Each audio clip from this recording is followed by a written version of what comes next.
웨스트민스터 신앙고백 대요리 문답 기독교 교리연합 평론 문답 166번 167번에 대해서 말씀을 드리겠습니다. 먼저 166번은 누구에게 세례를 베푸는가? 여기에 대한 답은 그리스도를 믿는 믿음과 그에 대한 순종을 고백하는 자이다. 유형적 교회 밖에 있어 약속의 언약의 외인인 자들에게는 세례를 베풀 수가 없다. 그리스도를 믿는 신앙과 그를 향한 순종을 고백하는 양친 또는 그중 한 사람만 믿는 부모에게서 난 어린아기들은 그 점에서 언약 안에 있으므로 세례를 베풀 수 있다라고 답을 하고 있습니다. 로마서 10장 9절에서 10절을 보면 내가 만일 내 입으로 예수를 주로 시인하며 또 하나님께서 그를 죽은 자 가운데서 살리신 것을 내 마음에 믿으면 구원을 받으리라. 사람이 마음으로 믿어 의에 이르고 입으로 시인하여 구원에 이르느니라 라고 말하고 있습니다. 자신이 하나님께 대하여 죄인이라는 사실을 고백하고 회개하여 그리스도 안으로 들어가 예수와 함께 죄에 대하여 죽고 예수와 함께 부활 생명을 받아서 의에 대하여 사는 것을 믿는 자가 예수를 주로 시인하는 자가 되는 것입니다. 그래서 그 신도는 예수님으로부터 세례를 받을 수가 있는 것입니다. 세례는 목사가 예수를 통하여 신도에게 행합니다. 그런데 예수라는 이름은 말하지 않고 아버지와 아들과 성령의 이름으로 세례를 주고 있습니다. 이름이 곧 예수가 되겠습니다. 세례를 주는 것은 사람의 손을 빌려주는 것이지만 십자가에서 죽고 부활하신 예수님이 주는 것입니다. 그래서 예수 그리스도로 세례를 주노라 해야만 할 것입니다. 오늘날 대부분 교회 공동체에서 예수를 주로 고백하고 신앙 고백하고 예수가 나를 대속하여 죽었음을 믿는 자에게 세례를 주는데 회개가 빠져 있고 그리스도의 믿음이 빠져 있으며 예수가 빠져 있는 것입니다. 또한 십자가에서 죽으신 예수 그리스도의 죽음과 부활하신 그리스도와 연합되는 믿음에 대해서 말을 하지 않는 것입니다.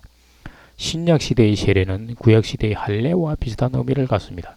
할례는 구약시대의 포피를 뱀으로써 죽은 자라는 것을 나타내며 언약 백성이라는 의미를 가집니다. 언약은 계약을 맺는데 언약을 맺었다고 언약 백성이 되었다는 확정을 얻는 것은 아닙니다. 하나님은 믿음을 보시는 것입니다. 하나님이 아브라함에게 99세 때 나타나셔서 이름을 아브라함이라고 계명해 주셨습니다. 그리고 할례를 명했습니다. 그리고 태어난 지 8일이 되면 할례를 하도록 명하셨는데 할례를 받는 것은 부르심을 받아 언약의 계약을 체결하는 것이지만 믿음의 확정은 아니라는 것입니다. 믿음은 바랄 수 없는 중에 바라는 것입니다. 할례는 구약의 율법의 근거를 두고 있으므로 유아 세례도 구약의 율법의 근거를 두고 있다고 볼 수가 있는 것입니다. 할례를 받았다고 다 언약 백성이 확정된 것은 아닙니다.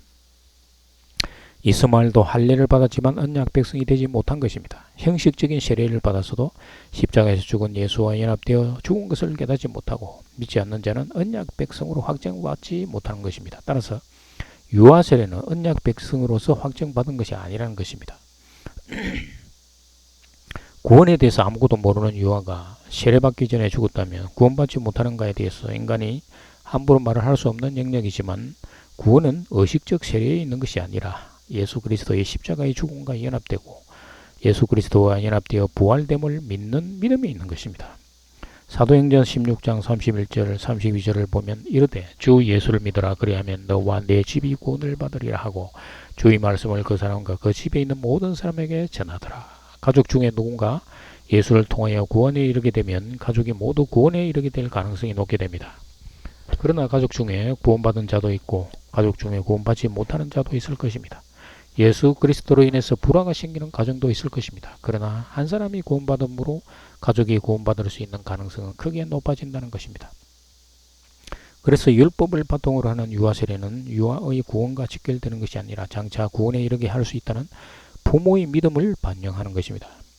질문 167번 우리의 세례를 어떻게 잘 회용할 수 있는가?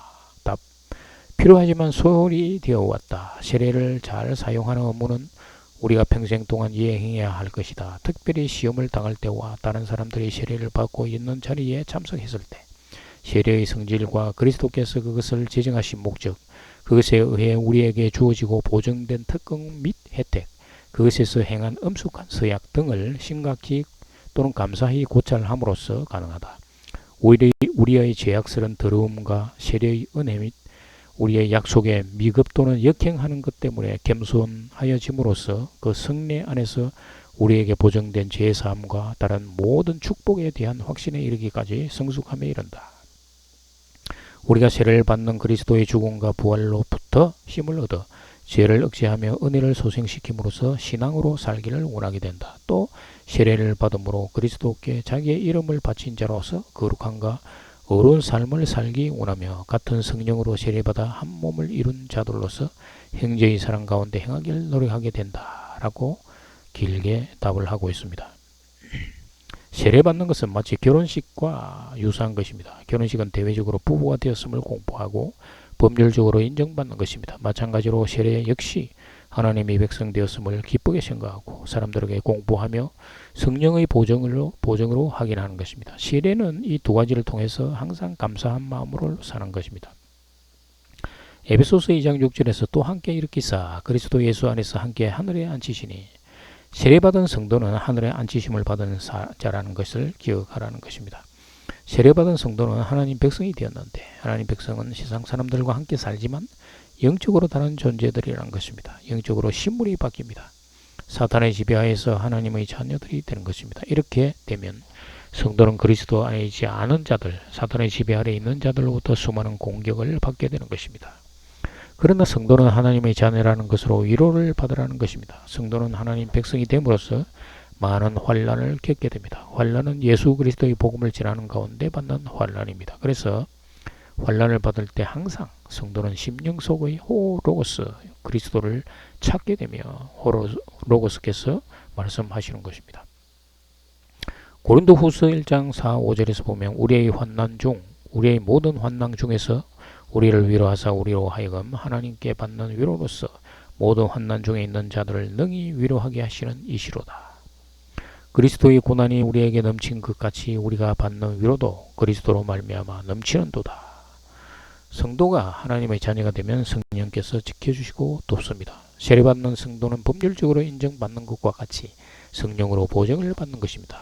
이는 성령으로 거듭나게 되는데 심령 속에 새 성전이 세워지고 예수 그리스도께서 그 성전으로 재림에 들어오시는 것입니다. 이를 표현한 것이 바로 데살로니가 전서 4장 18절인 것입니다. 주께서 호령과 천사장의 소리와 하나님의 나팔 소리로 친히 하늘로부터 강림하시리니 그리스도 안에서 죽은 자들이 먼저 일어나고 그 후에 우리 살아남은 자들도 그들과 함께 구름 속으로 끌어올려 공중에서 주를 영접하게 하시리니 그리하여 우리가 항상 주와 함께 있으리라. 그러므로 이러한 말로 서로 위로하라.